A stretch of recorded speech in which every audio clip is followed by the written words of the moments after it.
despedida por motivo discriminatório e dignidade da pessoa humana do trabalhador.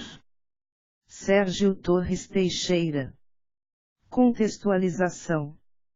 No ano de 1995, o legislador pátrio inovou na seara do ordenamento jurídico brasileiro, inserindo no sistema normativo uma lei que, pela primeira vez, teve por finalidade disciplinar a vedação à prática de condutas discriminatórias no âmbito das relações de emprego, especificamente na contratação e na dispensa de empregados. A Lei 9.029 de 13 de abril de 1995, assim, além de conter regras proibindo atitudes de discriminação de um empregado, igualmente expôs modalidades novas de proteção à relação de emprego mediante dois instrumentos distintos. Destinado a promover a inibição da prática da dispensa discriminatória mediante a imposição de uma indenização pecuniária. Outro, com o objetivo de efetivamente vedar a despedida fundada em motivo discriminatório. Ambos os institutos, assim, almejam atingir o ato resilitório quando a respectiva despedida implica na violação ao dever de não discriminar, esculpido na Constituição de 1988 como objetivo fundamental da República Federativa do Brasil no inciso 4º do seu artigo 3º, promover o bem de todos, sem preconceitos de origem, raça, sexo, cor, idade e quaisquer outras formas de discriminação, e como direito social dos trabalhadores no inciso xxx do seu artigo 7º, proibição de diferenças de salários, de exercício de funções e de critério de admissão por motivo de sexo, idade, cor ou estado civil. Enquanto o artigo 1º da Lei 9.029/95 estabeleceu que fica proibida a adoção de qualquer prática discriminatória e limitativa para efeito de acesso à relação de emprego, ou sua manutenção, por motivo de sexo, origem, raça, cor, estado civil, situação familiar ou idade, o seu artigo 4º assegurou ao empregado, na hipótese de despedida provocada por motivo discriminatório, a faculdade de optar entre o restabelecimento do vínculo empregatício ou a percepção de uma indenização reparatória correspondente à dobra da remuneração do período de afastamento, corrigida monetariamente e acrescida de juros legais.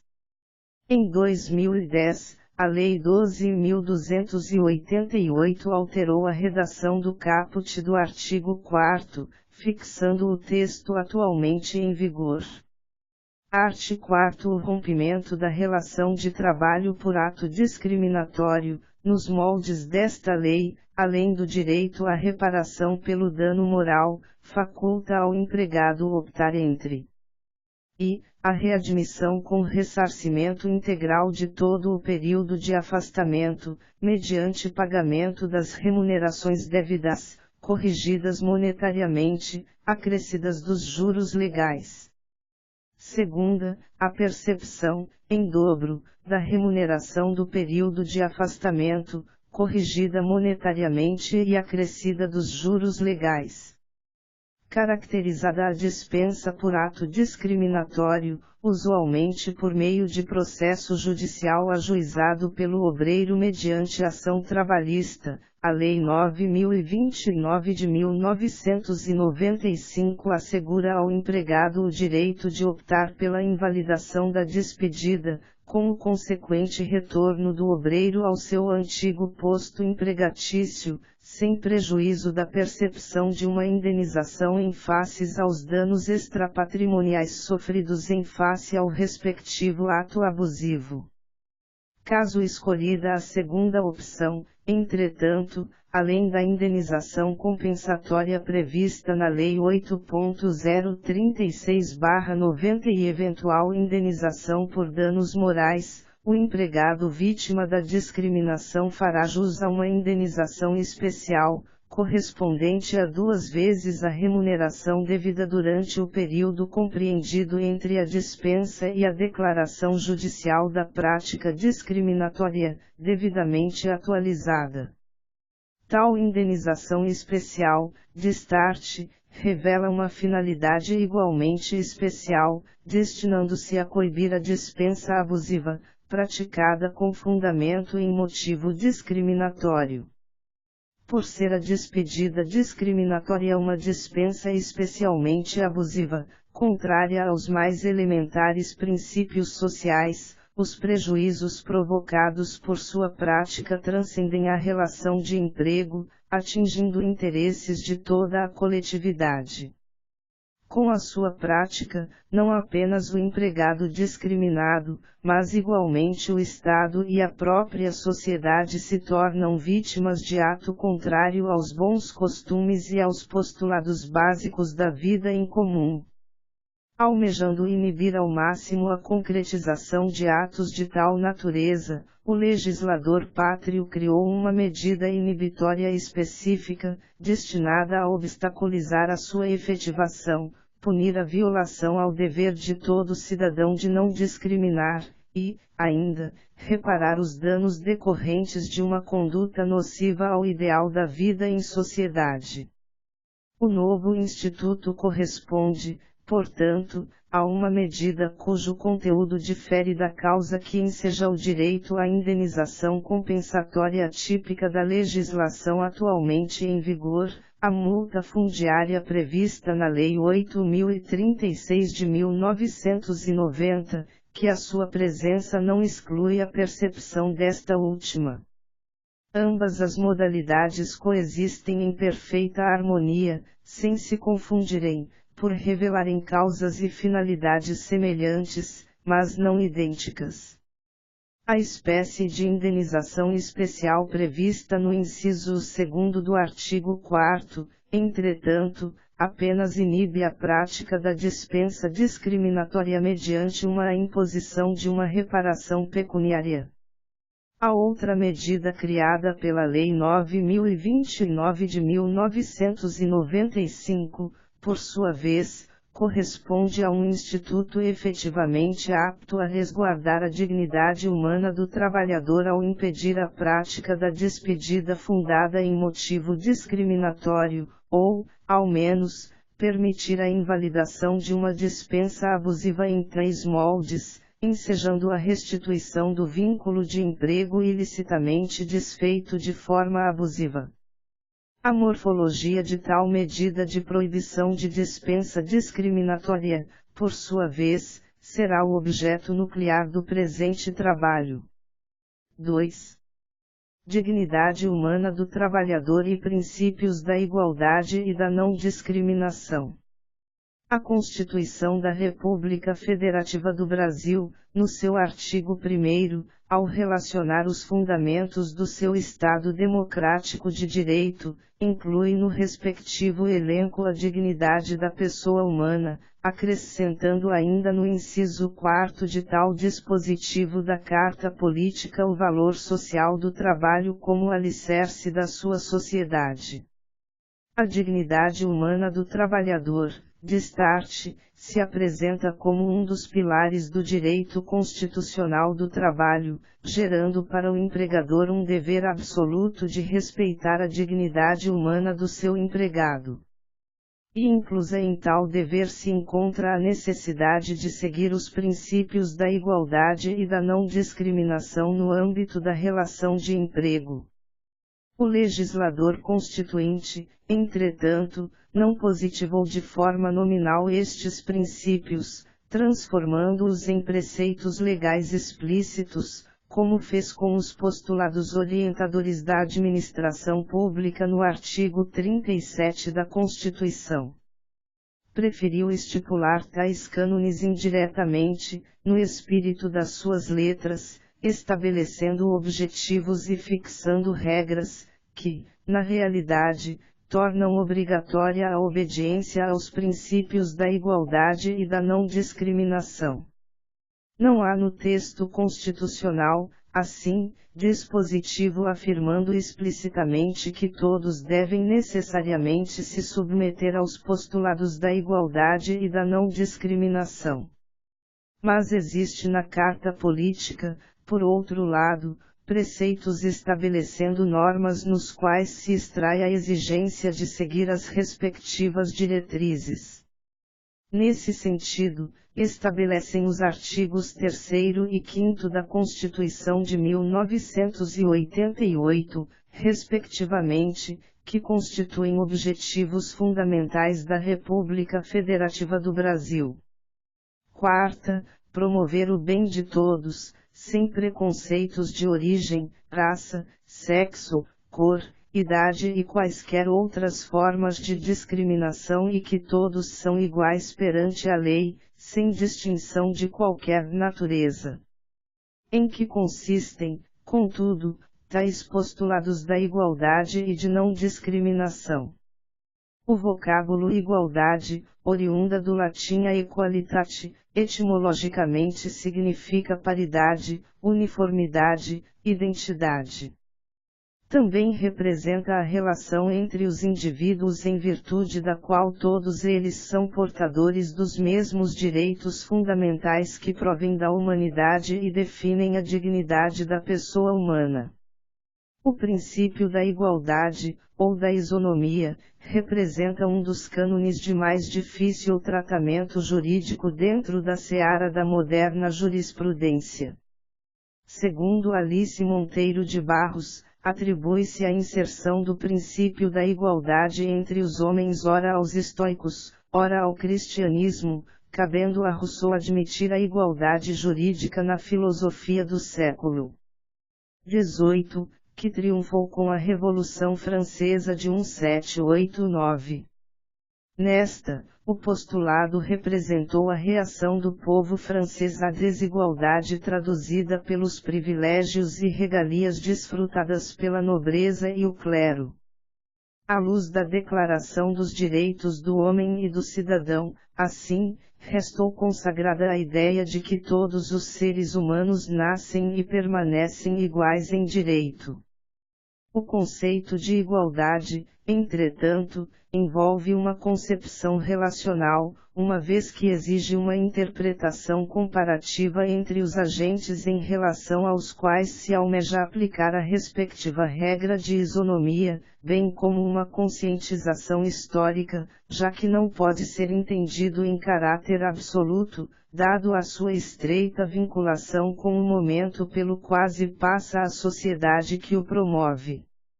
O sentido da isonomia, pois, extrapola a visão simplista de tratamento igualitário, de um homem perante outro ou deste perante a lei. Não se pode afirmar, com base nas lições de Aristóteles acerca do significado de justiça, que o princípio em tela se resume a tratar igualmente os iguais e desigualmente os desiguais. Em tal caso, qual o elemento capaz de distinguir um do outro? O cerne do problema, definir quem são os iguais e quem são os desiguais, continua sem solução em tal contexto. A concepção aristotélica não se revela errônea, merece ser esclarecido, revelando grande valor histórico, mas na prática se demonstra insuficiente para permitir uma visão completa do princípio. Dela não surge um critério definidor da distinção entre o igual e o desigual, tornando necessário procurar outras fórmulas para visualizar a correta manifestação do princípio. Dentro do campo do constitucionalismo clássico, a professora Alice Monteiro de Barros aponta a existência de uma clara distinção entre a ideia de igualdade perante a lei e igualdade na lei. Entende-se como igualdade perante a lei a exigência de igualdade na sua aplicação, que se deveria verificar em caráter geral, sem abstração das pessoas por ela atingidas, seria, portanto, uma exigência aos que aplicam a lei ao caso concreto. Como a aplicação da lei não era suficiente, tornou-se necessário que fosse criado um direito igual para todos os cidadãos. Vista sob esse ângulo, a igualdade na lei dirige-se não só aos aplicadores, mas também aos que criam as normas jurídicas. Ao cumprir sua tarefa legislativa, assim, o órgão legiferante igualmente se submete às diretrizes da isonomia. O legislador, entretanto, tem como função exatamente discriminar situações mediante a criação de normas legais. Ao legislar, formula hipóteses abstratas visando atingir determinada finalidade, e, neste processo, alimenta a inclusão de umas e a exclusão de outras pessoas. Quando uma norma impõe, para o exercício de determinada profissão como a de um salva-vidas, por exemplo, que o empregado esteja em perfeitas condições físicas e seja capaz de nadar em determinado nível, naturalmente ocorre a exclusão de grupos de pessoas menos capacitadas fisicamente. Aqueles que não sabem nadar e os que, mesmo sabendo, não gozam de boa saúde, não estariam aptas a seguir a respectiva profissão. Não há na hipótese, entretanto, ofensa ao postulado da igualdade, pois a respectiva norma não se revela ofensiva ou, tampouco, ilegítima. Pelo contrário, se revela salutar e lícita, visando atingir uma finalidade social. É o fim almejado pelo legislador e refletido no conteúdo de uma norma, pois, que a posiciona em consonância ou em dissonância com o princípio da igualdade. O postulado da isonomia, assim, se manifesta no ordenamento jurídico de duas maneiras. Primeiro, de modo formal, com a submissão de todos os atos aos ditames da lei. Segundo, no plano material, pela vedação a qualquer conduta de natureza discriminatória, seja criadora, seja executora, exigência formal quanto ao respeito à legalidade não se limita às fronteiras do campo da isonomia. É inerente a todo o direito positivo, sendo um princípio universal da ciência jurídica. A proibição à discriminação, entretanto, se revela peculiar, sendo a própria essência substancial do postulado da igualdade. É na imposição da regra de não discriminação que se especifica o princípio da igualdade. Tanto que a respectiva diretriz antidiscriminatória é tradicionalmente elevada à categoria de postulado geral, ou seja, de verdadeiro princípio norteador, ainda que como fruto do cânone da isonomia. Em virtude da sua relevância, assim, assume postura de verdadeiro princípio, o postulado da não discriminação, embora vinculado e englobado pelo mais abrangente princípio da igualdade. O vocábulo discriminação, de origem anglo-americana, discrimination, segundo o Black's Law Dictionary, apresenta o seguinte significado: the effect of a statute or established practice which confers particular privileges on a class arbitrarily selected from a large number of persons, all of whom stand in the same relation to the privileges granted and between whom and those favored no reasonable distinction can be found. Unfair treatment or denial of normal privileges to persons because of their race, age, sex, nationality or religion. A failure to treat all persons equally where no reasonable distinction can be found between those favored and those not favored. Significa, assim, uma distinção ilegítima ou uma diferenciação injusta. É dentro do âmbito das relações de trabalho, por sua vez, que se encontra uma das mais ricas fontes de discriminação. Em virtude da liberdade desfrutada pelo empregador no exercício do seu poder diretivo empresarial, o respectivo terreno se revela fértil para o surgimento de casos de práticas discriminatórias. Em que pese tal realidade empírica, os princípios da igualdade e da não discriminação, consagrados no texto constitucional, incidem sobre a relação entre empregado e empregador, assumindo um relevante papel no contexto do direito do trabalho. As diretrizes dos dois postulados incidem sobre todas as faces da conduta do homem, e, como consequência, alcançam as relações de trabalho existentes no seio da sociedade. Exige-se dos sujeitos da relação de emprego, portanto, uma postura em consonância com três princípios. A aplicação do princípio da igualdade, e, consequentemente, da regra da não discriminação, dentro do campo do direito do trabalho, merece ser ressaltado, não implica em afronta ao princípio da proteção, consagrado como postulado universal do juslaboralismo e estudado na primeira parte do presente trabalho. À primeira vista, pode parecer paradoxal que um ramo da jurisprudência essencialmente tutelar, como é o caso do direito do trabalho, esteja em consonância com o princípio da igualdade. Igualdade de tratamento na seara da relação de emprego, assim, não significa tratar de forma idêntica o empregado e o empregador. Os dois agentes do contrato individual de trabalho são, manifestamente, desiguais.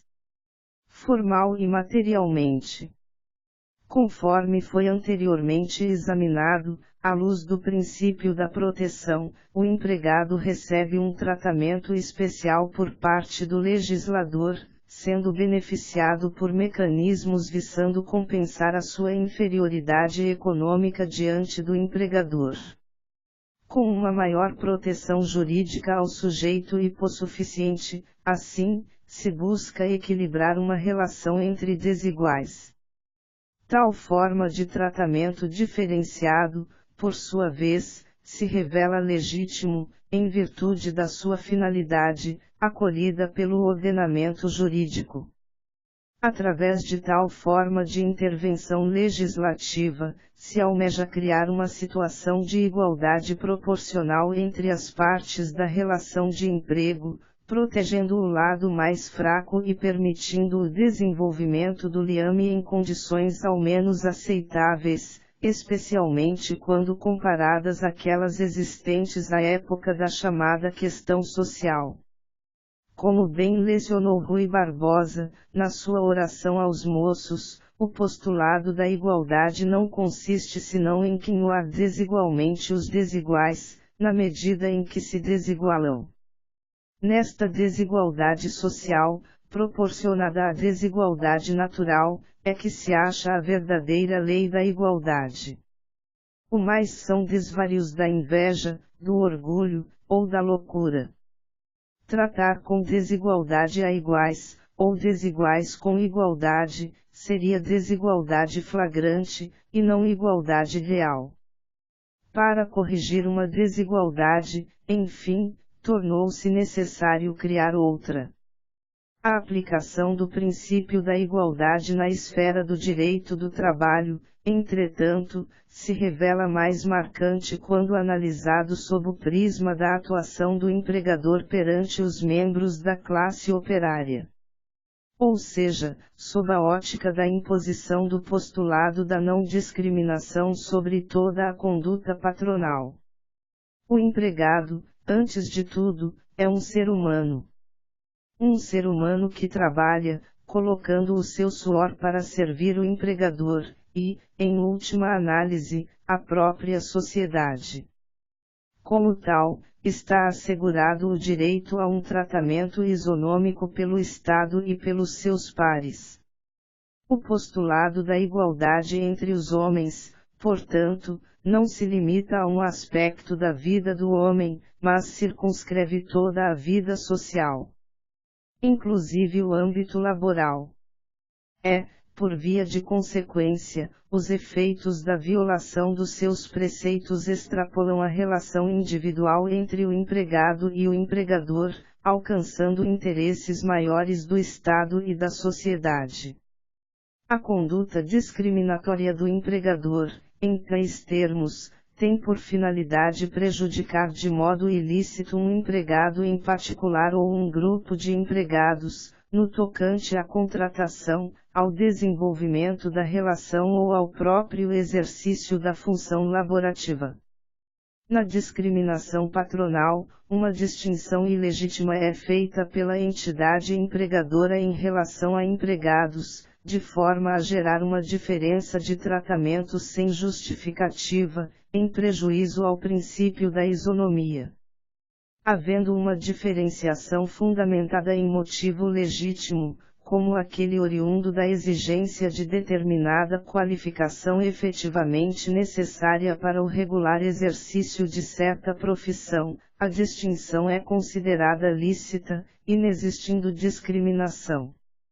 Ocorrendo uma distinção ilegítima, entretanto, a discriminação se manifesta nos atos praticados pelo empregador em prejuízo aos empregados atingidos pela conduta nociva. Os efeitos do comportamento discriminatório do empregador normalmente atingem empregados que já fazem parte do quadro funcional, mas podem inclusive alcançar candidatos a empregados. Ou seja, pessoas que ainda não haviam ingressado na empresa e tiveram a admissão prejudicada pela entidade patronal em virtude de distinção ilegítima. A discriminação do empregador pode atingir cláusulas isoladas do contrato individual de trabalho, como na discriminação no tocante a salários ou o exercício de funções, favorecendo uns e prejudicando outros por causas ilegítimas, ou, ainda, alcançar todo o contrato, como na terminação de um liame por motivo discriminatório. A discriminação patronal, assim, não se restringe a apenas alguns aspectos da relação de emprego. É possível que venha a se alastrar para abranger todo o ser do contrato individual de trabalho, viciando por completo a base nuclear do direito do trabalho. O comportamento discriminatório patronal, por sua vez, se manifesta através de duas formas distintas, direta e indiretamente. Diretamente, se concretiza mediante imposições proibitivas, que tratam de modo menos favorável os membros de determinado grupo. Ocorre, por exemplo, quando o empregador simplesmente impede a contratação de mulheres, por puro e simples preconceito sexual. A adoção da postura discriminatória, portanto, ocorre de forma explícita, sem rodeios. De forma indireta, por outro lado, a discriminação patronal se manifesta por meio de um tratamento formalmente neutro, mas que materialmente possui um efeito adverso sobre determinado grupo. Há, pois, uma conduta camuflada por parte da entidade patronal, que adota postura discriminatória, sem, contudo, revelar explicitamente tal posição. Para ser evidenciada, torna-se necessário averiguar as consequências adversas da conduta aparentemente neutra. Na maioria das vezes, é tal espécie de comportamento dissimulado que caracteriza a discriminação no âmbito das relações de trabalho no Brasil.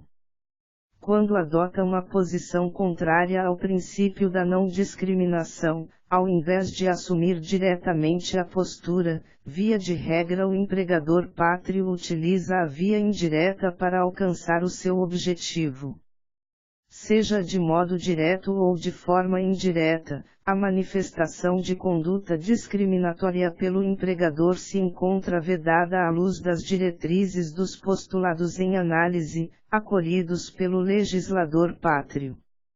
Em que pese a sistemática transgressão aos princípios da igualdade e da não discriminação, evidenciada no dia a dia das relações do trabalho no país, ambos os cânones servem de diretrizes disciplinadoras da conduta do empregador.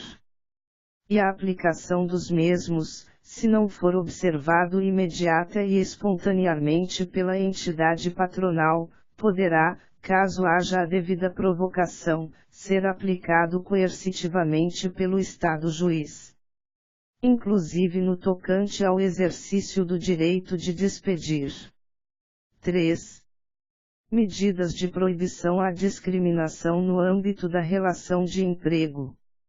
Ao lado dos princípios expostos de forma abstrata nos artigos 3º e 5º da Constituição Federal de 1988, o legislador constituinte igualmente consagrou preceitos específicos nos quais se manifestam os postulados da isonomia e da não discriminação dentro do campo das relações de trabalho. Nesse sentido, por exemplo, estabelece o artigo 7º constitucional, a proibição de diferenças de salários, de exercício de funções e de critério de admissão por motivo de sexo, idade, cor ou estado civil, inciso xxx, e a proibição de qualquer discriminação no tocante a salário e a critério de admissão do trabalhador portador de deficiência, inciso xxxi.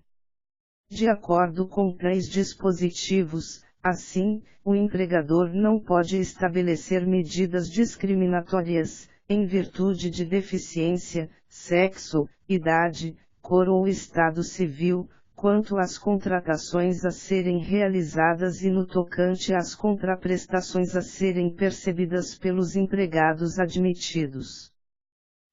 Ainda, no tocante a distinções nas funções a serem desempenhadas, igualmente se veda a prática discriminatória em face de sexo, idade, cor ou estado civil do empregado. Inicialmente, merece ser novamente ressaltado que o princípio da não discriminação, na sua aplicação no âmbito do direito do trabalho, não impõe uma identidade indiscriminada em relação aos empregados. Ou seja, não veda o tratamento diferenciado em situações diferenciadas. O empregador pode, por outro lado, distinguir quando inexistir tal identidade. Revelar-se lícita a conduta de estabelecer medidas de diferenciação para empregados que se apresentem em condições distintas, desde que tais medidas sejam legítimas, isto é, desde que tenham como fato gerador uma peculiaridade que, ao mesmo tempo em que caracteriza a respectiva situação, justifica a distinção promovida pelo empregador. Para assegurar tal legitimidade, assim, torna-se necessário apenas que a diferenciação seja fundamentada em critérios objetivos e razoáveis. A regularidade da diferenciação, portanto, pode ocorrer na forma autorizada pelo legislador, quando a legislação laboral impõe certas qualificações para a prática de determinado ofício, como o de advogado, por exemplo, cujo exercício no país exige, além do título de bacharel em direito, também a habilitação profissional perante a Ordem dos Advogados do Brasil, ou, por outro lado, pode se materializar numa forma não proibida por lei, mesmo sem expressa previsão legal quanto à autorização, mas que passa a ser considerada como válida pela sociedade. De uma forma ou de outra, admite-se a diferenciação enquanto esta for considerada legítima, fundamentada em razões objetivas que a justificam. Veda-se, assim, apenas o tratamento desigual em situações fundamentalmente semelhantes, baseado em motivações condenáveis, como critérios patronais subjetivos vinculados à cor ou à raça do empregado.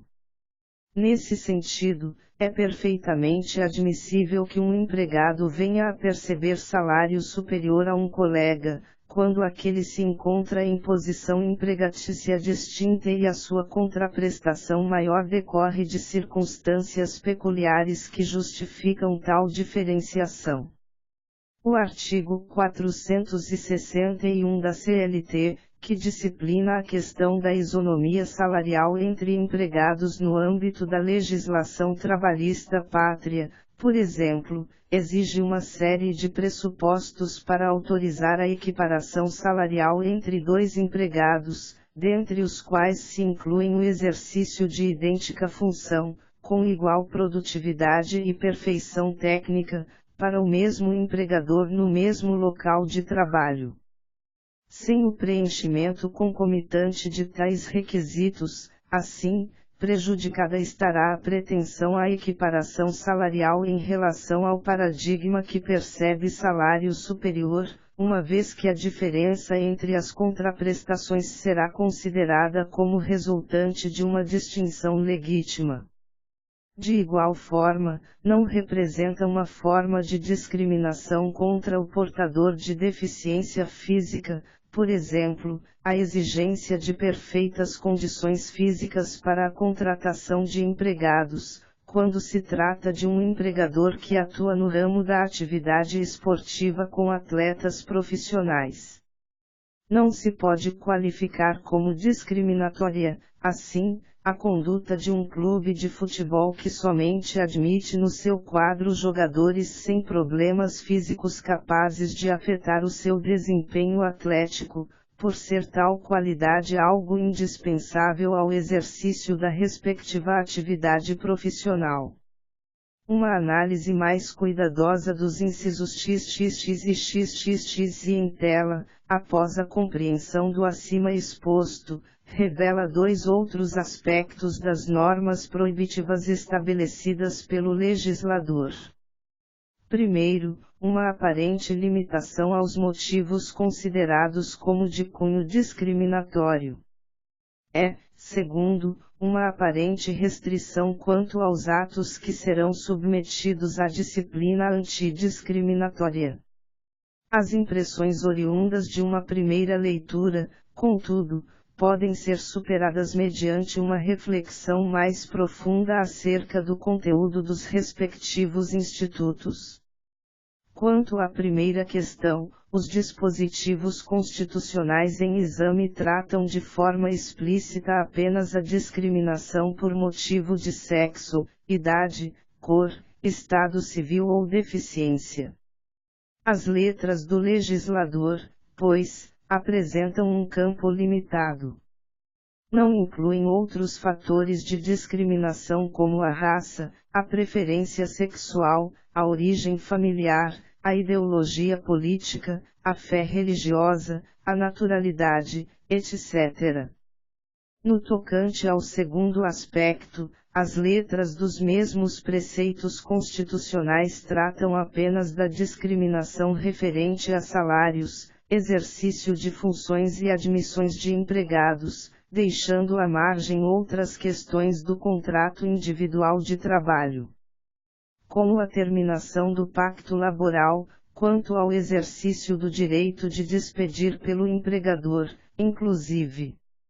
Um intérprete menos cuidadoso, assim, poderia afirmar que, de acordo com o texto da Constituição Federal de 1988, um empregado somente sofre discriminação do seu empregador quando este pratica distinção ilegítima quanto à sua admissão, contratação para ingresso no quadro de pessoal da entidade, quanto ao seu salário, contraprestação percebida do empregador em virtude dos serviços prestados, ou quanto à função exercida, conjunto de atribuições executadas pelo empregado, e, ainda, somente quando a respectiva diferenciação se encontra baseada no seu sexo, masculino ou feminino, na sua idade, número de anos de vida ou faixa etária, na sua cor, feição da pele humana, no seu estado civil, solteiro,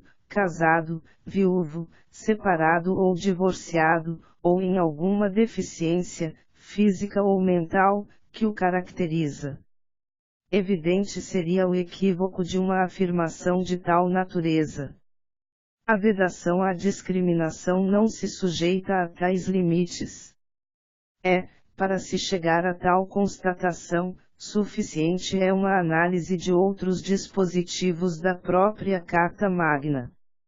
O artigo 3º, inciso 4, da Constituição Federal, conforme analisado na seção anterior, estabelece como objetivo fundamental da República Federativa do Brasil, a promoção do bem de todos, sem preconceitos de origem, raça, sexo, cor, idade e quaisquer outras formas de discriminação.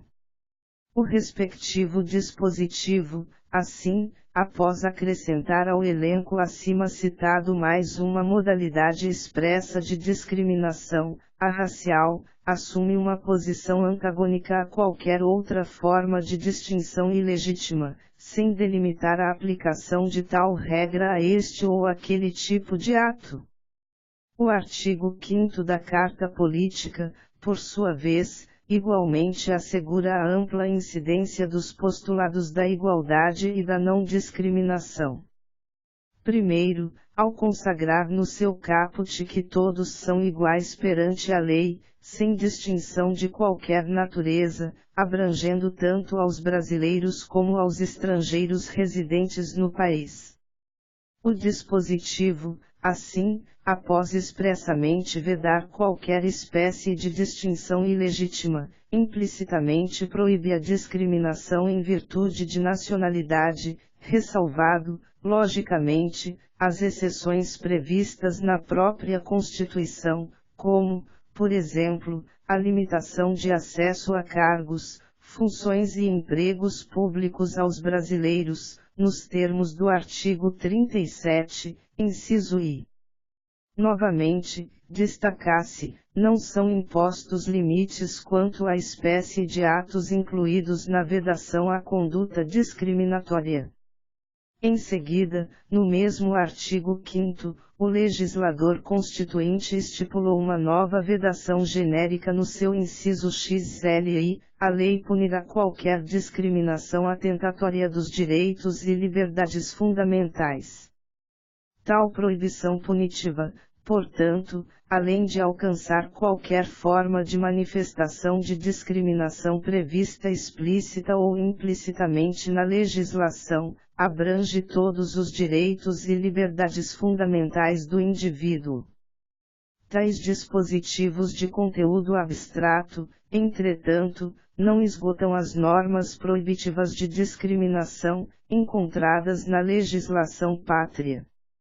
O próprio artigo 5º estabelece a expressa vedação a outras modalidades específicas de discriminação, através do seu inciso 8º, ninguém será privado de direitos por motivo de crença religiosa ou de convicção filosófica ou política, e do seu inciso XLI, a prática do racismo constitui crime inafiançável e imprescritível.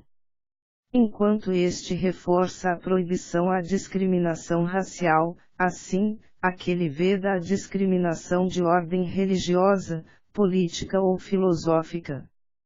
Com tais dispositivos, portanto, se constata a presença de outras modalidades de discriminação expressamente hostilizadas pelo legislador. Por outro lado, não pode ser ignorado que o parágrafo 1º do artigo 5º deixa em clarividência a incidência direta e a auto-aplicabilidade dos dispositivos constitucionais citados, ao estabelecer que as normas definidoras dos direitos e garantias fundamentais têm aplicação imediata. A presença de preceitos nos quais se veda genericamente qualquer forma de discriminação ao lado de diversos dispositivos nos quais são vedadas modalidades específicas de distinção ilegítima, assim, demonstra que o legislador pátrio não restringiu a proibição à discriminação a apenas algumas das suas formas de manifestação, expressamente relacionadas. A vedação à prática discriminatória atinge todas as formas de distinção ilegítima, fundamentadas em razões subjetivas condenáveis, previstas explícita ou implicitamente pelo legislador. Seja na Constituição, seja na legislação infraconstitucional. Ao consagrar os princípios da igualdade e da não discriminação, Portanto, o legislador pátrio não limitou as suas causas a um elenco pré-determinado de motivos, e, tampouco, restringiu a sua esfera de incidência a apenas determinado rol de atos. Não há uma relação exaustiva ou um rol taxativo quanto aos fatos geradores da discriminação ou quanto às atividades nas quais tal conduta nociva seria proibida. Os postulados da isonomia e da não discriminação orientam toda a conduta dos integrantes da sociedade brasileira, independentemente da espécie de discriminação praticada, seja quanto à causa geradora, seja quanto ao ato praticado. Dentro da seara da relação de emprego, de igual forma, inexistem restrições quanto à abrangência das suas diretrizes. Aplicar-se ao empregador a mesma disciplina imposta ao cidadão comum, veda-se qualquer forma de manifestação de discriminação. Encontram-se submetidos às diretrizes dos postulados em tela, assim, todos os motivos que possam ensejar uma distinção ilegítima entre empregados, bem como todos os atos do empregador. Sem exceção. As letras dos incisos XXX e XXX e do artigo 7º da Carta Política de 1988, de Start, devem ser interpretadas sob tal luz. As relações de fatos geradores da discriminação e os elencos de atos submetidos ao controle antidiscriminatório são meramente exemplificativos. De forma alguma esgotam a matéria ou limitam a aplicabilidade dos princípios da igualdade e da não discriminação. Como normas constitucionais, e, de igual forma, de cunho trabalhista, representam garantias mínimas asseguradas aos empregados, garantias individuais estas que devem ser interpretadas da forma mais ampla possível, como leciona Ivo Dantas. Nesse contexto, assim, empregador desfruta de uma ampla liberdade na direção da sua empresa, inclusive quanto à escolha dos seus empregados, mas necessariamente deve se portar em consonância com os respectivos cânones em toda a sua atuação como entidade empregadora. A obediência aos postulados impõe uma conduta em consonância com as diretrizes da Constituição e da lei infraconstitucional, com a observação tanto das vedações específicas como das proibições extraídas implicitamente das letras do legislador, de acordo com o espírito da lei consagradora de tais princípios. Não importa a natureza da causa ou a espécie do ato viciado, qualquer forma de distinção ilegítima por parte do empregador que venha a violar as normas proibitivas, gera a repulsa dos respectivos postulados, e, assim, é igualmente hostilizada pelos institutos do juslaboralismo. A discriminação patronal, assim, não se restringe às hipóteses de fatos geradores e tampouco às espécies de atos patronais definidos nominalmente nos incisos XXX e XXX do artigo 7º Constitucional. A concessão de um aumento salarial exclusivamente para os empregados que adotam a crença religiosa do titular da empresa, exemplo de discriminação religiosa sobre o pagamento de salários, ou a definição do local de trabalho no estabelecimento empresarial de acordo com o sexo do empregado, exemplo de discriminação sexual sobre a fixação da localidade na qual o empregado prestará serviços, portanto, não se enquadram nos casos tipificados nos mencionados incisos, mas, logicamente, correspondem a condutas proibidas em face dos princípios da igualdade e da não discriminação aos quais se sujeita o empregador. As normas proibitivas em pauta, assim, foram estipuladas de forma genérica e abstrata, com o intuito de vedar a distinção ilegítima nos mais diversos aspectos da relação de emprego. A proteção contra a discriminação patronal, de Start, corresponde a uma garantia individual da mais ampla abrangência. Atinge, inclusive, o exercício do direito de despedir desfrutado pelo empregador. Tradicionalmente, contudo, os juristas pátrios hesitam em estender a aplicabilidade dos princípios da igualdade e da não discriminação à seara da terminação do contrato individual de trabalho. A leitura do texto da atual Constituição, bem como das cartas anteriores, revela que o legislador constituinte pátrio jamais fez expressa menção à proibição de conduta discriminatória quando da dispensa de empregado. Os incisos XXX e XXXI, em análise, tratam da admissão de empregado, mas silenciam quanto à despedida do mesmo. A terminação do contrato individual de trabalho, pois, foi deixado à margem das regras contrárias à conduta discriminatória patronal, expressamente consagradas nas letras do texto constitucional, inexistindo na Carta Magna qualquer dispositivo explicitamente vedando a dispensa de empregado por motivo discriminatório. Para muitos, tal silêncio foi intencional, revelando um propósito de excluir da proteção contra a discriminação patronal a resilição contratual pela via da despedida.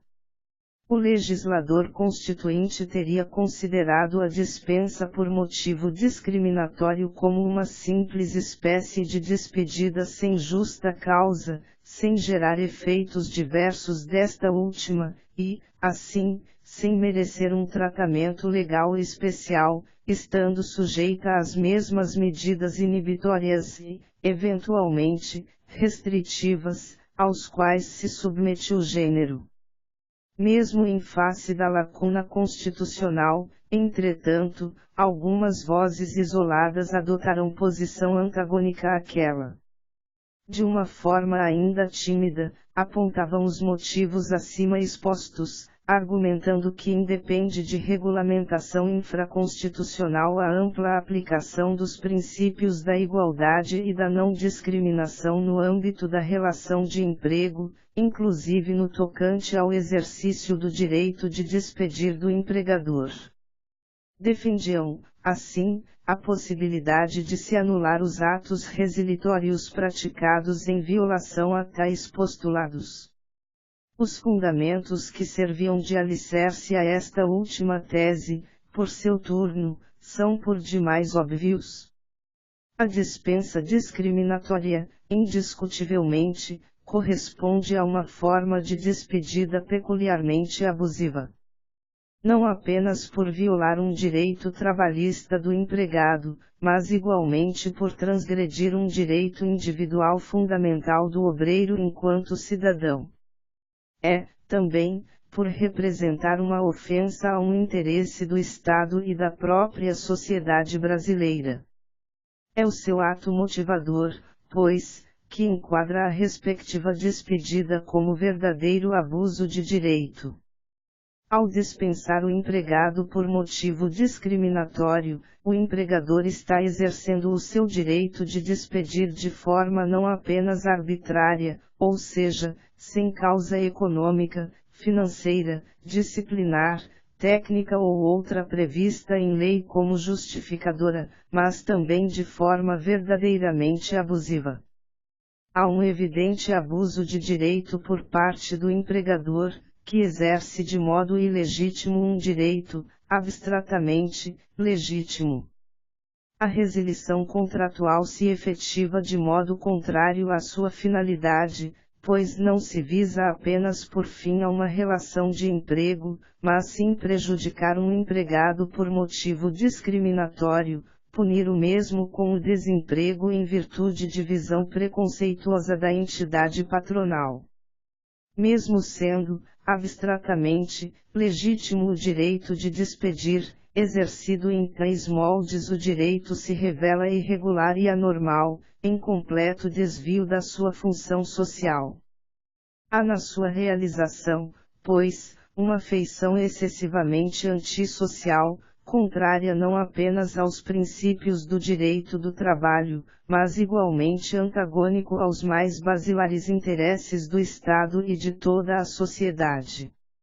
Se é objetivo fundamental da República promover o bem de todos, sem preconceitos e quaisquer formas de discriminação, art. 3º, inciso 4º, da Constituição, se é direito de todos ser tratado igualmente perante a lei, sem distinção de qualquer natureza, art. 5º, caput, se a lei punirá qualquer discriminação atentatória aos direitos e liberdades fundamentais, artigo 5º, inciso XLI, não há como entender admissível a dispensa de empregado por motivo discriminatório, sob pena de tornar letra morta os respectivos dispositivos constitucionais. Nada mais odioso de que encerrar uma relação de emprego por causa de algo que se revela irrelevante para o bom desempenho da função laboral, como a raça, sexo, origem ou crença religiosa do empregado. Este jamais deve ter o seu contrato individual de trabalho ameaçado pela visão discriminatória do empregador, ser dispensado em virtude de características que em nada afetam a sua atuação profissional, como, por exemplo, a cor da sua pele ou o seu estado civil. Um motivo resilitório de tal ordem não pode ser qualificado como fútil ou banal. Pelo contrário, é por demais relevante.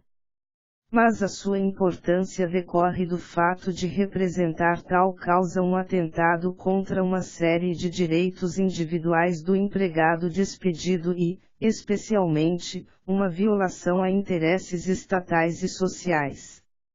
A despedida fundamentada em causa discriminatória de tal natureza, assim, se apresenta como um ato que transcende a relação de emprego entre o empregado e o empregador, atingindo frontalmente um complexo de interesses maiores, pertinentes ao Estado e à sociedade. A resilição unilateral em tais moldes não se restringe às fronteiras do contrato individual de trabalho, não se limita a prejudicar o empregado. Ingressa no âmbito dos interesses imediatos do Estado e de toda a sociedade. Estes, ao lado do empregado, se revelam vítimas da conduta patronal discriminatória. O Estado e a sociedade, destarte, são igualmente sujeitos passivos do ato discriminatório praticado pelo empregador. Tanto quanto o próprio empregado, foram atingidos pelo ato resilitório, fruto do poder de comando do qual é titular o empregador, concretizado em transgressão às diretrizes dos princípios da igualdade e da não discriminação.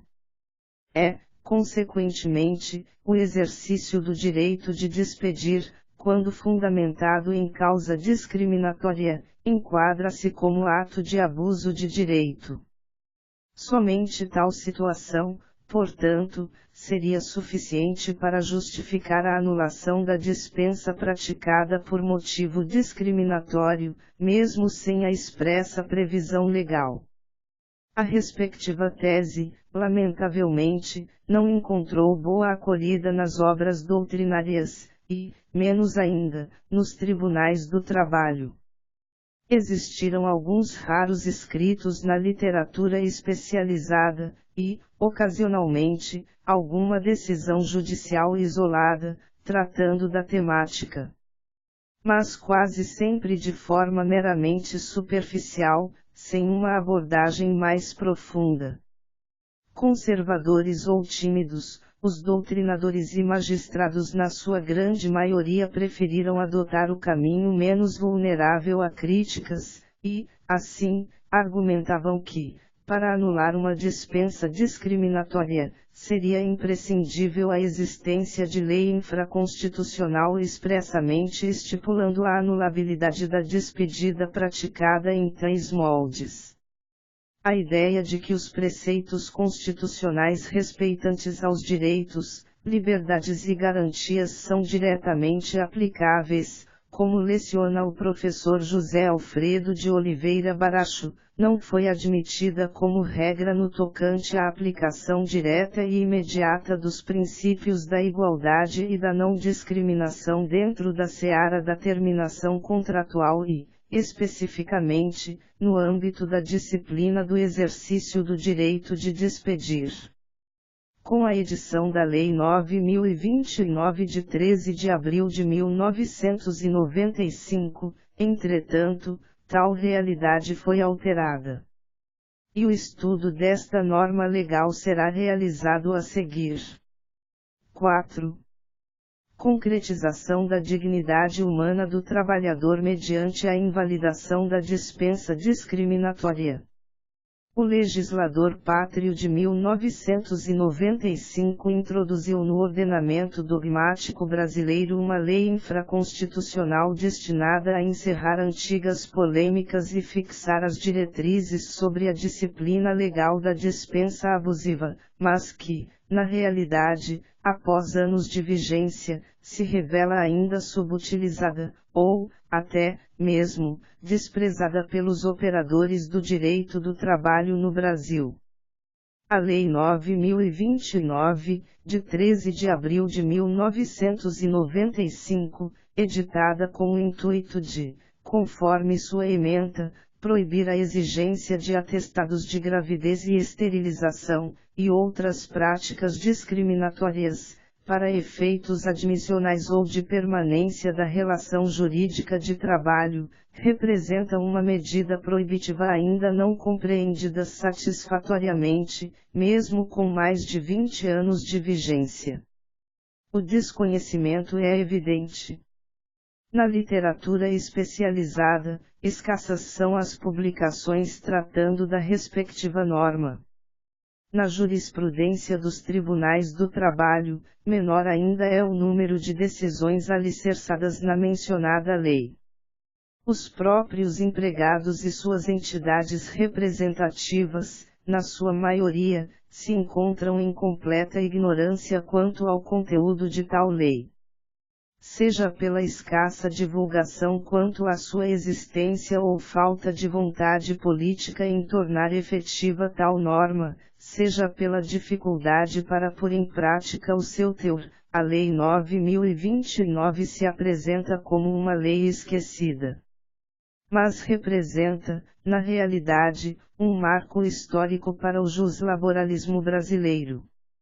Em que pese o marasmo operacional que circunscreve a sua eficácia empírica, a respectiva norma legal é merecedora de toda a atenção dos operadores do direito do trabalho no país, por ser o primeiro instrumento legal no qual se encontra expressamente previsto pelo legislador a anulabilidade de uma dispensa operada com fundamento discriminatório, seja o empregado estável ou não.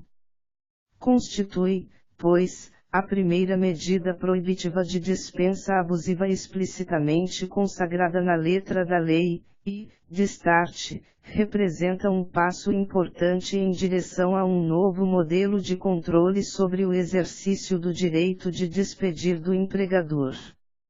Com a Lei 9.029, assim, surgiu no horizonte legislativo brasileiro uma norma infraconstitucional que, de acordo com a sua ementa, se destina a proibir práticas discriminatórias por parte do empregador, inclusive no tocante a efeitos de permanência da relação de emprego.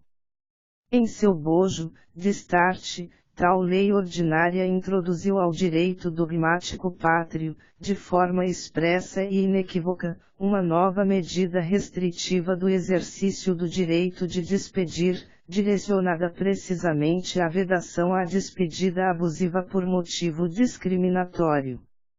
Ao contrário do constatado em relação ao mecanismo de proibição de dispensa abusiva peculiar ao empregador público, o legislador decidiu editar norma infraconstitucional específica para disciplinar de forma pormenorizada a anulação da despedida praticada em violação aos princípios da igualdade e da não discriminação. A Lei 9.029 de 1995, portanto, corresponde à norma legal na qual se encontram estabelecidas as diretrizes de tal espécie de restrição ao exercício do direito de despedir. Inicialmente, o seu artigo 1º estabelece a seguinte diretriz: fica proibida a adoção de qualquer prática discriminatória e limitativa para efeito de acesso à relação de emprego, ou sua manutenção, por motivo de sexo, origem, raça, cor, estado civil, situação familiar ou idade, ressalvadas, neste caso, as hipóteses de proteção ao menor previstas no inciso X do art. 7º da Constituição Federal. Após o artigo introdutório, o legislador tipifica como crime certas práticas discriminatórias no seu artigo 2º, estipulando como sanção para as respectivas condutas a pena de detenção de 1 a 2 anos e multa pecuniária. Em seguida, sem prejuízo da cominação criminal, estabelece no artigo 3º que o empregador violador de tais diretrizes se torna suscetível à multa administrativa, e, ainda, a ter suspenso o direito de obter empréstimos ou financiamentos perante instituições financeiras oficiais. É o artigo 4º da Lei 9.029, entretanto, que apresenta o novo instrumento de disciplina legal sobre o exercício do direito de despedir. A análise do artigo 1º da Lei 9.029 revela que o legislador, com a sua instituição, almejou estabelecer normas destinadas a vedar práticas discriminatórias pela entidade patronal, tanto na admissão como na dispensa de empregados. Ao tratar das formas de discriminação, o legislador expressou a proibição em relação a 7 motivos específicos, todos devidamente elencados. A apresentação de um rol de motivos, por sua vez, novamente ressuscita a discussão acerca do âmbito material do preceito. Para alguns, a lei protege o empregado apenas em relação à discriminação por motivo de sexo, se homem ou mulher, origem, tendo em vista a nacionalidade, naturalidade, descendência familiar, etc., raça, se negro, oriental, etc., cor, se de pele escuro, clara, etc., estado civil, se casado, solteiro, divorciado, etc., situação familiar, tendo em vista o número de filhos, peculiaridades acerca dos membros da família, etc., ou idade, quantidade de anos de vida ou faixa etária. As demais formas de discriminação, como aquelas resultantes de perseguição religiosa, não estariam abrangidas pela norma. Novamente merece ser rejeitada, data venia, a respectiva tese. A Lei 9.029 se destina a vedar toda e qualquer forma de discriminação patronal hostilizada na legislação pátria, não sendo exaustivo o elenco apresentado nas suas letras. Se prevalecesse a interpretação favorável à limitação da proibição aos motivos expostos de forma taxativa na respectiva lei, seria admissível, por exemplo, a despedida por motivo de discriminação em virtude da crença religiosa do empregado, ferindo expressamente o comando do artigo 5º, inciso 8º, da Constituição Federal de 1988. Admitindo-se a legalidade da dispensa por tal motivo, à luz de tal entendimento restritivo, o empregador apenas teria que arcar com as reparações pecuniárias decorrentes das medidas inibitórias previstas na legislação trabalhista, salvo na hipótese do empregado desfrutar de alguma modalidade de estabilidade jurídica no emprego, revelando-se letra morta o teor do citado dispositivo constitucional e do parágrafo 1º do mesmo artigo 5º, este último o preceito assegurador da aplicabilidade imediata. das normas constitucionais definidoras de direitos e garantias fundamentais. Tal raciocínio, evidentemente, não pode prosperar.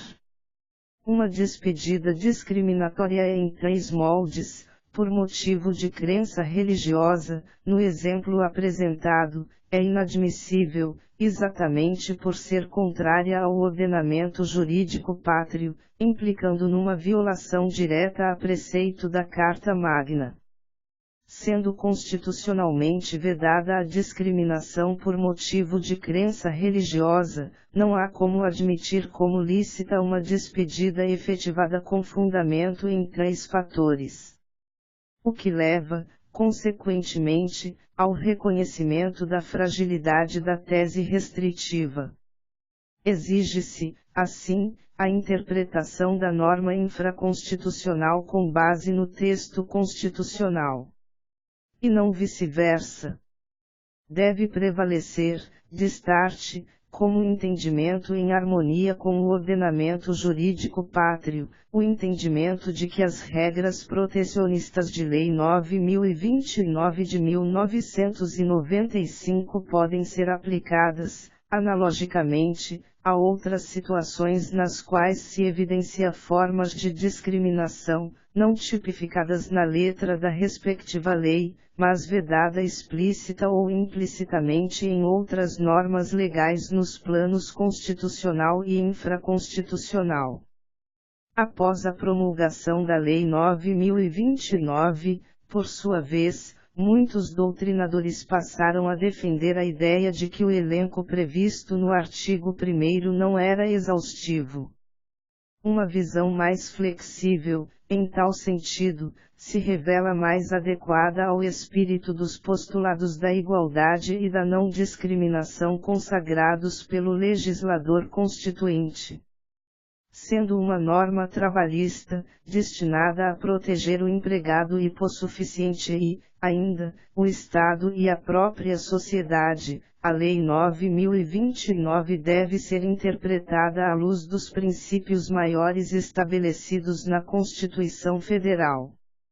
Como o texto constitucional veda qualquer espécie de distinção ilegítima, art. 3º, 4ª, art. 5º, caput e inciso XLI, a abrangência da norma regulamentadora deve ser compreendida como sendo a mais ampla possível, englobando todas as espécies de motivos discriminatórios hostilizados explícita ou implicitamente pelo legislador constituinte, alcançando não apenas aquelas modalidades previstas expressamente nas letras do texto constitucional, mas igualmente as demais formas odiosas de discriminação, extraídas do seu espírito. Sendo a distinção ilegítima nos moldes da legislação pátria, proibida está a sua efetivação. Da melhor interpretação do artigo 1º da Lei 9.029, destarte, se extrai tal visão de ampla incidência da norma proibitiva em tela. No tocante ao objeto do presente estudo, por sua vez, o dispositivo de maior relevância da Lei 9.029, de 1995, é o seu artigo 4º. Por meio das suas letras, o legislador conseguiu abrir um canal para a concretização da dignidade humana do trabalhador, estabelecendo em favor do empregado, quando despedido por motivo discriminatório, a escolha entre a sua reintegração no emprego e um ressarcimento especial, sem prejuízo de uma reparação pelos danos morais sofridos em face de tal conduta patronal abusiva. A segunda opção concedida pelo legislador ao empregado vítima de dispensa discriminatória, a chamada indenização reparatória, constitui mera medida inibitória, por não implicar na anulação da dispensa realizada. A respectiva temática, por sua vez, já foi objeto de análise em parte anterior da presente obra. É a primeira opção, esculpida no inciso I do artigo 4º, por seu turno, que monopoliza o atual estudo, enquanto novo mecanismo de restrição ao direito de despedir. Ocorrendo a dispensa de empregado por motivo discriminatório, o legislador pátrio expressamente concedeu ao obreiro o direito de postular a anulação do ato resilitório e obter, consequentemente, o restabelecimento do vínculo empregatício irregularmente rompido. Foi introduzido ao direito dogmático brasileiro, assim, um mecanismo específico, visando a proibição à despedida abusiva. Surgiu no horizonte normativo, de start, um modelo de expressa vedação ao exercício abusivo do direito de despedir, quando a causa da resilição for fundamentada em uma distinção ilegítima. Ao tratar da problemática envolvendo o rompimento da relação de trabalho por ato discriminatório, por sua vez, o legislador pátrio, ao invés de prever como consequência automática a invalidade do respectivo ato resilitório abusivo, preferiu facultar ao empregado, sem prejuízo do direito a uma indenização por danos morais sofridos em face à abusividade da dispensa, a opção entre uma indenização reparatória especial, ou, então, a sua reintegração no emprego, com o pagamento, devidamente corrigido, da remuneração do período do afastamento. Ao conceder ao empregado, vítima de discriminação no momento da sua dispensa, a escolha entre as alternativas de percepção de uma quantia a título de sanção pecuniária e de restabelecimento do vínculo rompido, o legislador criou um novo mecanismo limitador do exercício do direito de despedir, almejando vedar a resilição contratual unilateral por motivo de discriminação do empregador. Não há uma vedação genérica à prática resilitória, mas apenas uma proibição dirigida aos atos praticados com base em motivo de discriminação do empregador. O instrumento previsto na Lei 9.029 é, evidentemente, uma medida proibitiva de dispensa abusiva. A possibilidade de se obter a anulação da dispensa e a reintegração do empregado, as consequências típicas dos mecanismos oriundos do sistema protecionista da estabilidade própria, a enquadram na categoria de medidas restritivas do direito de despedir. Há, pois, uma verdadeira limitação jurídica à prática da dispensa, vedando-se a sua efetivação em determinadas circunstâncias, e não apenas uma simples inibição à sua concretização mediante freios econômicos. Tais características, contudo, não levam o novel mecanismo a ser enquadrado como uma forma de estabilidade jurídica no emprego. Não há, no instrumento previsto na Lei 9.029 de 1995, a estipulação de uma proteção restrita aos empregados que preenchem determinadas condições, como o estado gravídico ou a qualidade de dirigente sindical, e a vedação à dispensa mediante a tipificação de um número reduzido de causas que autorizam a resilição contratual. Ocorre no modelo em tela, exatamente o contrário, a estipulação da proibição à dispensa apenas quando esta for praticada por um fundamento específico, no caso, motivo discriminatório, por representar a despedida em três moldes um abuso de direito por parte do empregador. Ao invés de estipular que está vedada a dispensa, salvo quando presente uma justa causa ou uma falta grave, e, em alguns casos, quando observado um procedimento solene, como ocorre nas normas assecuratórias de estabilidade jurídica no emprego, a Lei 9.029 não impõe restrições à dispensa arbitrária ou sem justa causa, quando esta não tiver por causa um motivo discriminatório. Em princípio, assim, admite-se a dispensa, desde que a mesma não seja fundada em causa abusiva nos termos delineados pelo legislador.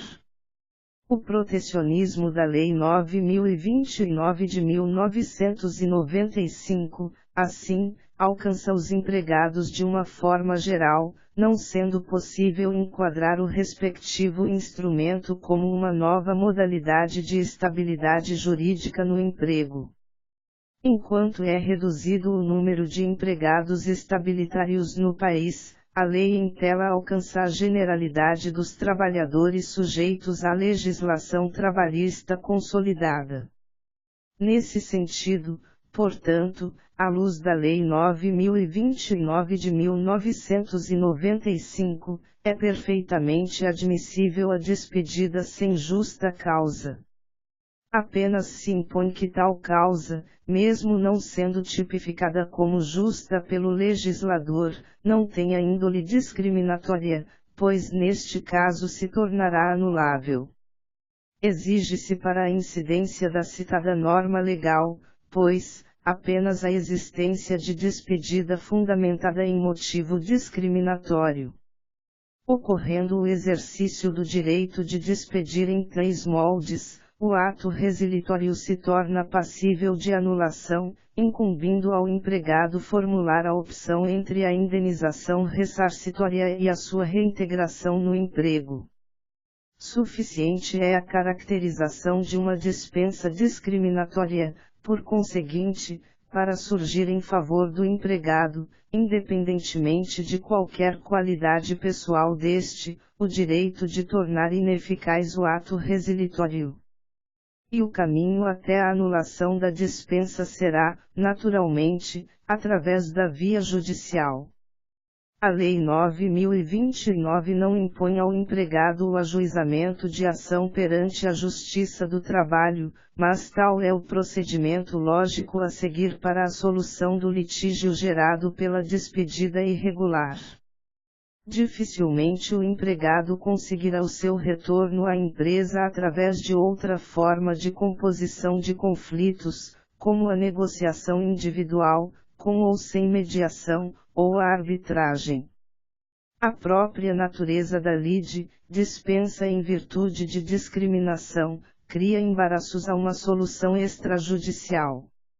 Via de regra, o empregado terá que ingressar em juízo e postular a tutela jurisdicional do Estado, para afinal obter, caso sua pretensão seja acolhida pela Justiça do Trabalho, a sua reintegração no emprego.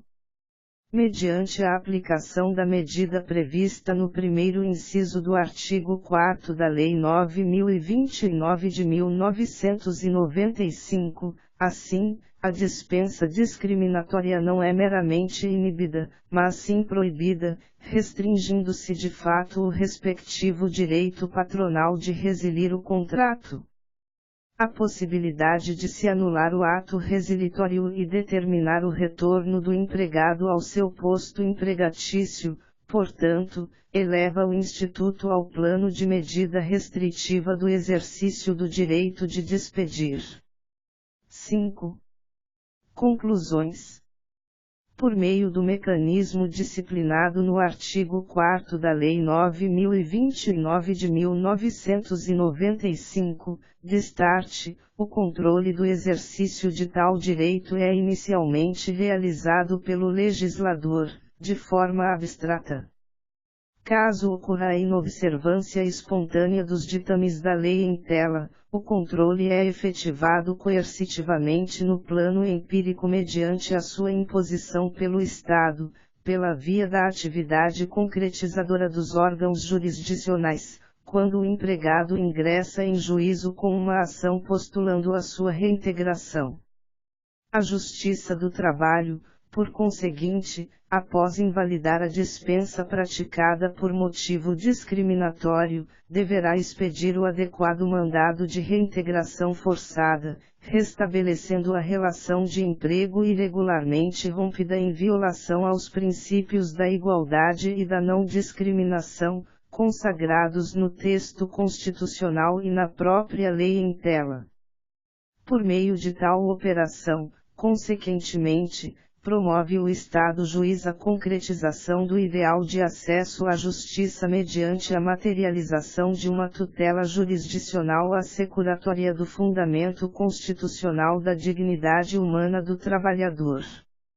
A sua finalidade primordial, assim, é vedar tal espécie de prática discriminatória. Os beneficiados pela nova norma não são apenas os empregados. O Estado e a sociedade brasileira, em última análise, formam o alvo principal da ação do legislador. A proteção concedida ao empregado em face da Lei 9.029, portanto, decorre de uma nova intervenção do Estado legislador no âmbito das relações de trabalho, destinada especificamente a proibir a discriminação quando da efetivação da dispensa. O objetivo imediato da ação estatal, pois, é a proibição da conduta discriminatória. A consequência de tal vedação, por sua vez, é que gera a proteção ao empregado.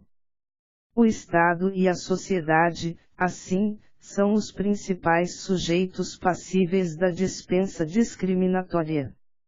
A necessidade de fazer prevalecer os princípios da igualdade e da não discriminação, de start, gerou um novo modo de disciplinar o exercício do direito de despedir, e, consequentemente, uma nova forma de proteção à relação de emprego.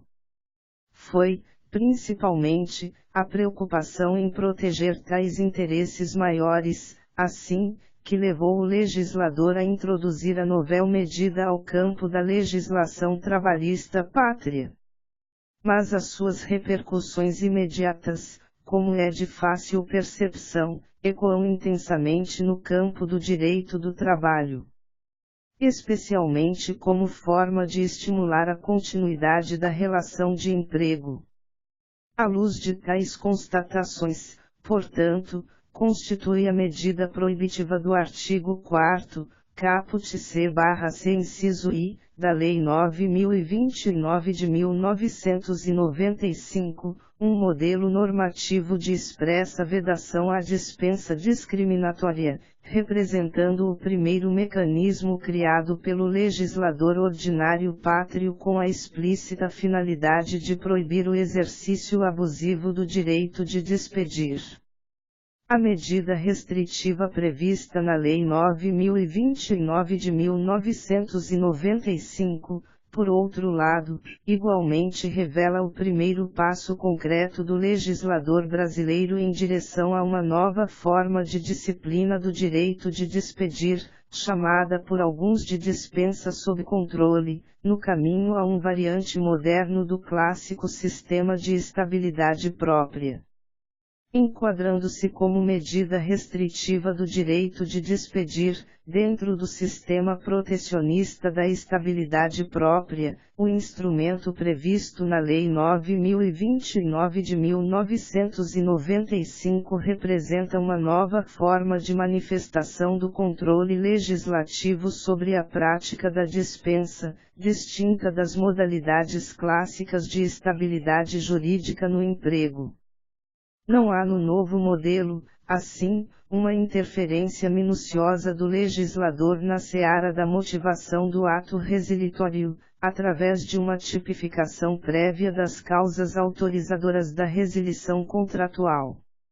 Ao invés de proibir a dispensa como regra, admitindo-se a sua prática apenas como exceção, para tanto, exigindo um motivo legítimo tipificado em lei e, em algumas hipóteses, a observância de um prévio procedimento formal como um inquérito judicial, no novo mecanismo admite-se a dispensa mesmo sem justa causa, desde que o motivo não seja abusivo, ou seja, desde que o exercício do direito de despedir não venha a constituir abuso de direito.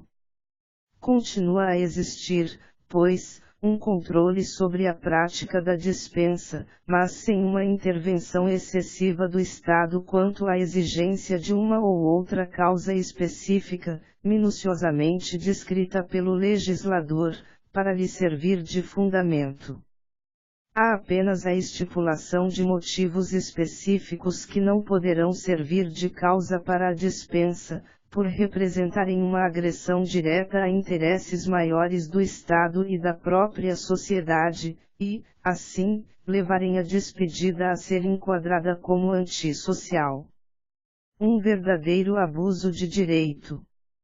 O direito de despedir desfrutado pelo empregador, por conseguinte, encontra uma nova forma de limitação, sujeitando-se a uma disciplina legal destinada a evitar o abuso de tal direito, potestativo, mas não absoluto. Ao menos no plano abstrato da lei, destarte, o empregado encontra uma via de acesso à justiça mediante instrumentos capazes de proibir a despedida abusiva e permitir que a justiça do trabalho, quando devidamente provada por um empregado despojado do seu emprego por motivo discriminatório, possa concretizar a regra esculpida no artigo 8º da Lei 13.105 de 2015, Código de Processo Civil, que de forma enfática estabelece que a função maior do magistrado, ao aplicar o ordenamento jurídico, é exatamente resguardar e promover a dignidade da pessoa humana. E a prevalência de tal valor, merece ser repetido, é um dos objetivos fundamentais da República, conforme estabelecido pelo legislador constituinte no artigo 1 graus, inciso 3º, da Carta Política de 1988. A dignidade da pessoa humana do trabalhador e a vedação à dispensa por motivo discriminatório, como consequência, são elementos intrinsecamente vinculados.